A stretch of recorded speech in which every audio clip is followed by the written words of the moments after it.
I thought that I will read poems that appear in two things. I thought this is a current issue, a recent issue of cc&d magazine, July, August 2019. It's called Of This I Am Certain, which is some looming highway or mountainside in Pennsylvania, which this is usually a cover that would go on a collection book or something, but I'm like, this is on this. But it also happens to be in my Poetry Book Pharaoh memes, and I don't know which I should read it out of, so I'm going to cue it up to both of them. This is a poem called Other People's Worlds. And as you see, I've got bookmarks of even for shams.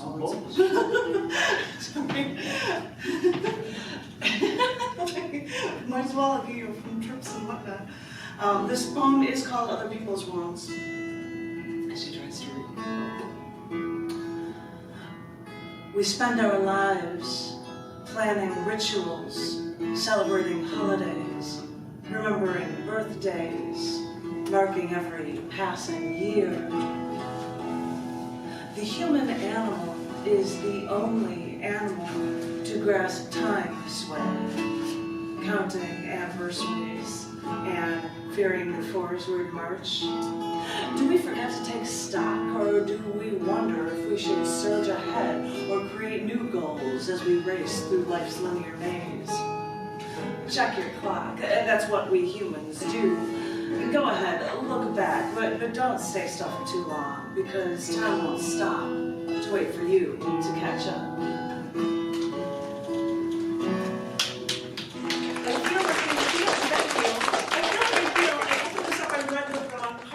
No, it's Other People's Worlds. It says on the other day. I'm like, I'm halfway through. I'm like, I'm reading the wrong poem. What am I doing? They're really short, so please forgive me. I'm actually going to read this poem. All right. Oh my God, but it sounded great. And I think that same kind of music will work well with that one as well. Sorry. I'm sorry, but this is actually Other People. What I just read to you was Check Your Clock.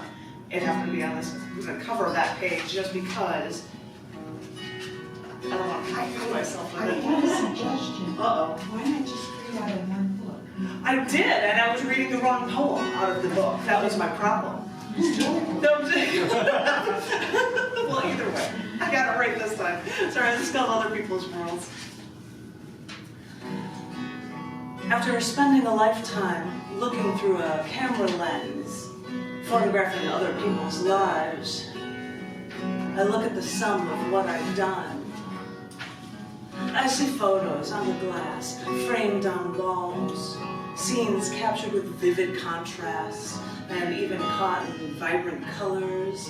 And then I look at the people. Most are gripping and grinning in their instamatic moments, but some are looking away, and it makes me wonder. I've spent a lifetime glimpsing into other people's worlds.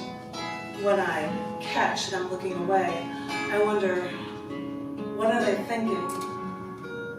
What worlds am I missing by putting this camera in front of my face, pointing, clicking, just so I could stare and wonder?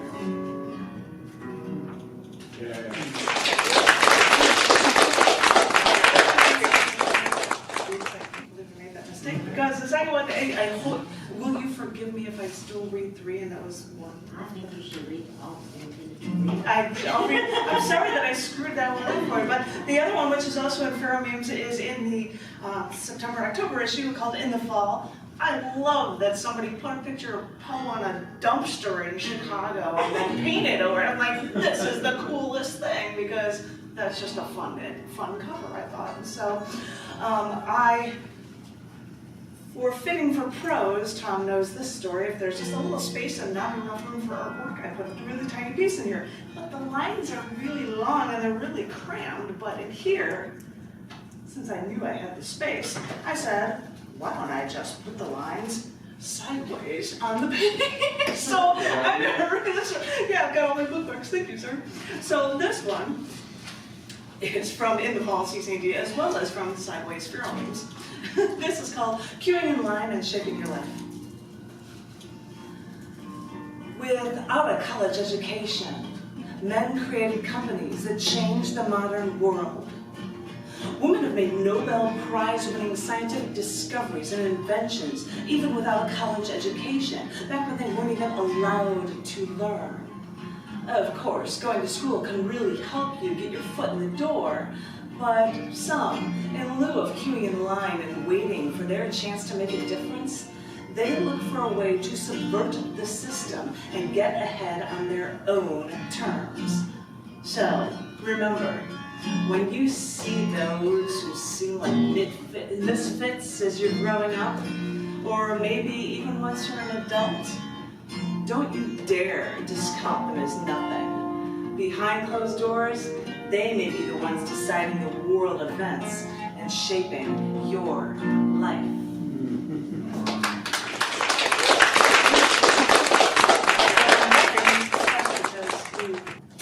You're going to have to read something for shaping your life or something. I'm going to read a poem for this Mulberry Event of the Year. Just recently I was on Chicago radio and the DJ was looking at me and she goes, you know, when you look at it, it says Eve on it a lot. And I said, well, thank you. I don't consider myself as the mother of all mankind, but that's really a cool looking thing, having Eve on the cover like this. But it has nothing to do with that. I just thought it was really funny that you pointed that out. But this, for different days of the year, in, I don't know when in the year, because it's not on the table, it's only in the table of contents, but this is for the day that Saturn's moon Titan was discovered. So I wrote this piece. It's called Know What Planet She's From.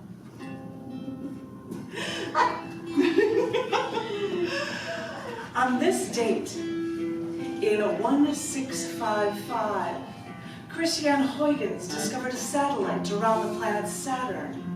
That is what we now know of as the moon Titan, discovered today by this lone Dutchman. And also, back then, in 2015, a Dutch girl had discovered the intricacies of the Taj Mahal in India with a friend and a tour guide. And she circled around and walked ahead. And when the tour guide saw the Saturn car logo on the back of her backpack purse, the tour guide then said, "At least we know what planet she's from." And when this Dutch girl thinks of that still, she laughs about it to this day. I've always loved astronomy, so years ago when I bought my first car, I researched it, and I chose the Saturn, then in its second year of production. I deduced the make, the model, the color, I went to the dealership, I made my choice, all without even going for a test drive. Because when you love astronomy as I do, you don't haggle. You know that this giant will give you everything that you need for as long as you want it. That's how the universe works. Everything will be in order, making perfect sense. So after I, when stopped on the road in my Saturn, was hit by 2 cars and almost killed, respirators kept me alive. But my sister swore that if I was in another car, she was sure that I'd be dead. And not unlike the way this gas giant like Saturn and Jupiter protected planets like Earth from rocks, comets, death. And I could go on and on about my love affair with Saturn, but the real key for astronauts today is coming to understanding that Earth's history is actually in learning about Titan. Because there's one moon, one of the 2 moons in the solar system larger than our moon. It is so much like our own Earth and its Earth's history. Get a load of this. Titan is the only body in the solar system that we know of that has hydraulic cycles. Translation, it has evaporation, condensation, and the all-important precipitation. It rains on Titan, just like Earth. Scientifically, it doesn't matter if that rain is nitrogen versus water. You're missing the point. It has weather patterns. This moon has weather patterns. Other moons do not. And you may laugh at me when I put emblems from my Saturn car on my purse as a fashion statement, but maybe my love affair was for far more than an American car. Maybe, just maybe, it was more than that. Maybe it was for the love of the solar system, the gas giants that kept our planet alive. And maybe it was for their moon, not so much unlike us.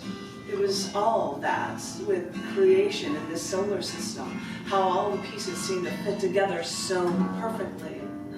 We can see our history in Titan, discovered today, so long ago, and that alone can make us all fall in love again.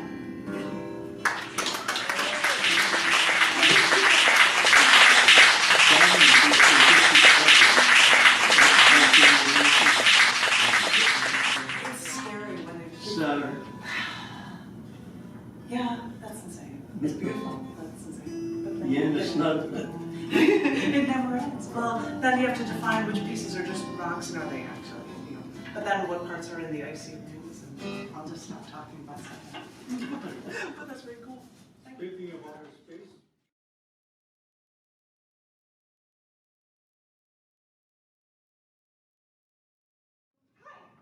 I thought I would share with you something from an old issue of cc&d magazine. cc&d used to run as saddle stitch to the early days, and I think in '96 it ran as 8.5 by 11 pages, and I used brad fasteners, those little things for putting 8.5 by 11 pages together. And I had a news section and a philosophy monthly, and it says online that if you want any of the old issues redone for Amazon release, let me know. And somebody did from May 1996, which I thought was really cool. But the news section, which had a listing of all of the Congress's email and snail mail addresses, I thought wouldn't be relevant to put in something in 2019. So you streamline it. And I had the stuff from it, and Poetry and Prose was a thing from 1986 that was reprinted for it. And I didn't have a lot of stuff in here or anything, but there was things like editorial notes, and I thought I would share with you a piece of prose poetry that is in the letters to the editor section from this cc&d book of poetry and prose, and it's called Dandelions for a Passing Stranger. I love my little red tricycle, the type that probably every suburban 3-year-old probably had. I would play my driveway riding past the evergreens, past the white mailbox, but I'd usually turn around before I rode up the gravel road on the neighbor's driveway, and then I'd ride back to the security of my own garage. I would sometimes play on the neighbor's driveway since it was on a hill. I would scale to the top of their maroon-colored garage, navigate my trusted tricycle around by the rusted handlebars, hop onto my seat, and then just zoom downhill. But those were only for the times when I thought that no one was home at their house, and for when I was feeling particularly adventurous. Once I was riding up and down on my driveway, and I saw another little girl walking down the neighbor's yard. I watched her walk across my driveway, walking on the edge of our lawn. I was fascinated by this girl. There was this new face to look at, a girl with long blonde hair, so different from my own. She came from the lawn behind my house, and she was walking along the side of my driveway away from my house. I just watched her walk. When she passed me, I looked over at my neighbor's yard. Our lawn was full of green grass. Theirs was full of dandelions.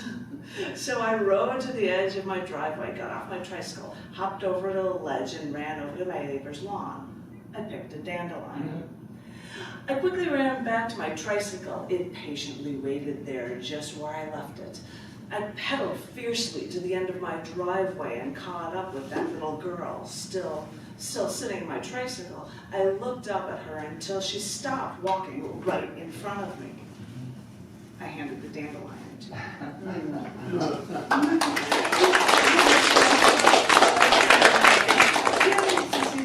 And the cover has And that's clip your art. longest friend ever, right? And she was my matron owner. and it was clip art on the thing, but I thought it was so cool for the back cover. I just totally flipped it. It's backwards. And it says the back cover. My logo is backward. I'm like, that's kind of cool. I'll put that. Anywho, that's enough of that. Then I thought I would read to you something from the 26th year anniversary issue of cc&d magazine, which was 2019, the May-June issue, released June 1st. And it's called A Rose in the Dark. And the theme for, hey, what's the anniversary for 26 years? And they said pictures. That and chocolates. And so, and I picked titles from things, and somebody had a piece in here called A Rose in the Dark. And so I was like, I'll have a rose, and I will take a bunch of pictures, and all the pictures that are in this thing are pictures that were covers of past issues of cc&d magazine. There's a thing with the street that was on Route 666 in Pennsylvania. You know, like all these things are like, and there's a thing from the wall, the graffiti wall. Anyway, it's this guy. But I just thought I'd share with you a poem from that also happens to be in my poetry book, Pharaoh Memes. Dun, dun, dun. So I can do it two-handed, and I will screw up the poem readings this time. Actually, I will hold this one out so you can see the picture, because there's a picture on both of them. And it's a short poem called Ominous Day. As a gladiator here, I proudly drew my sword and fought. I was revered in Pompeii, winning too many battles to count. On one ominous day, when I saw Mount Vesuvius erupt, I drew my sword and charged toward that mountain.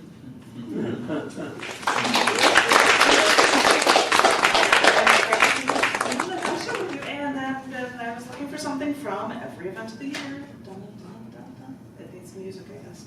Oh, I did that. Now he's like, I gotta take a picture. So dun, dun, dun, dun, dun, do, do, do, do, do. I agree with the baby. Yay, there it was. Now it's pulling it away. This is written on International Scribble Day.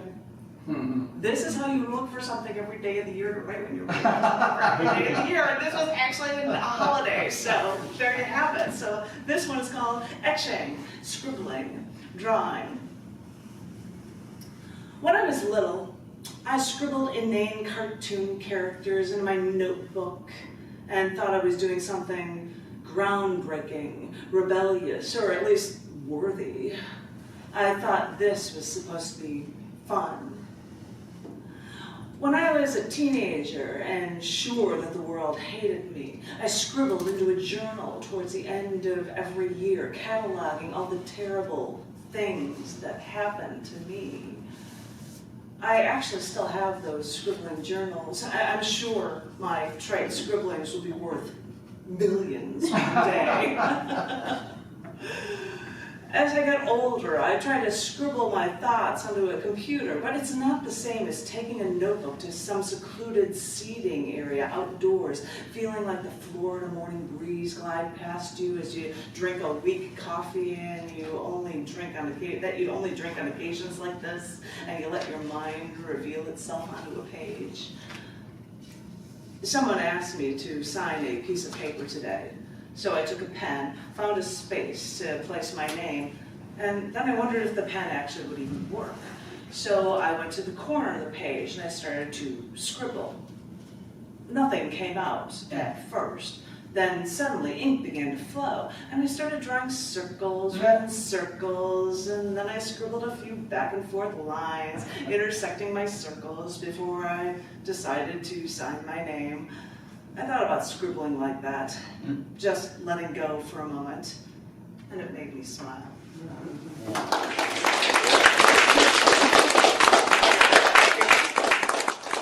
Hosting next weekend, no.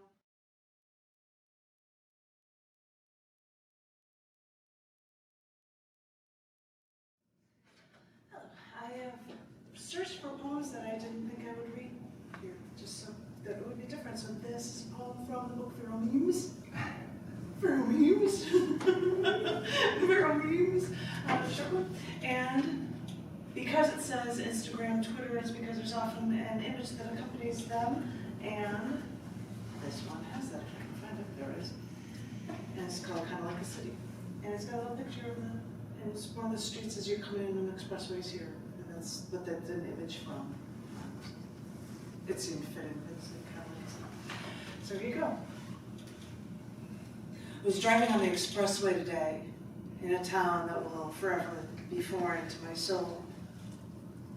There wasn't much traffic on this day, and I looked up to the sky with the tall interchanges to other roads. These skyscraper roads make me think of my toy car tracks. They were red. And by the way, I saw these tracks and they'd shoot up so high from my toy gas station. I always think that these streets are like my little toy car set for play, not real. This town is just a facsimile to my big city, never quite as big as my city deserves to always be. So I was driving, seeing the road and noticing the clouds of the entire town, almost like fog over the moors, almost like seemingly like smog. It wasn't smog, let me make that clear. There wasn't enough industry or enough people to hurt the environment so to make it look like a real city. But for that one moment, I drove down the expressway and saw what could be construed as smog and thought, I can't close my eyes driving down the road, but if I try to take a moment, I just might think that I was actually in a real city to me. I'm only driving, but sometimes, please, let me dream.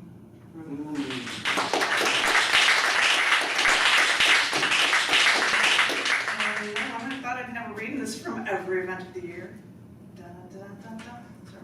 And this one is actually for National Jewel Day. National Jewel Day. You didn't know how many crazy holidays to come up with, right? This one is called Zircon, Gemstones, Bubbles, and Bling. Today it was like some sort of a contest. Some distance had already been traveled, and we still had to get to the last building, to the back room first, to apparently win. Went charging into this strange building. It was the final stop, so I went upstairs because the back room was the end goal. Well, I saw 6 or 7 contestants in front. I thought that maybe I had lost the contest, but then I saw they were all just milling around. I stayed on the edges, tried to ascertain if they went in or what was holding them at bay. And not learning much, I gathered that they all waited for something, I know not what. So, since no one was looking toward that elusive back door, I snuck in to open it up. Once I got inside, I rushed to the back, touched the large faucets along the back wall, and then I turned around and I said, I made it. And a voice echoed loudly that I won. I didn't know what I had won in this contest. My goal all along was only to succeed. And succeed I did, as I now look back. In my grease, I now long for more, indeed. I was invincible after winning this contest, one of the hardest and strongest known. And come to think of it, the word diamond comes from the Greek word for invincible. Diamonds are a girl's best friend, I heard a bombshell croon. So maybe today my award will be diamonds and jewels that glitter and catch the eye like any winner would.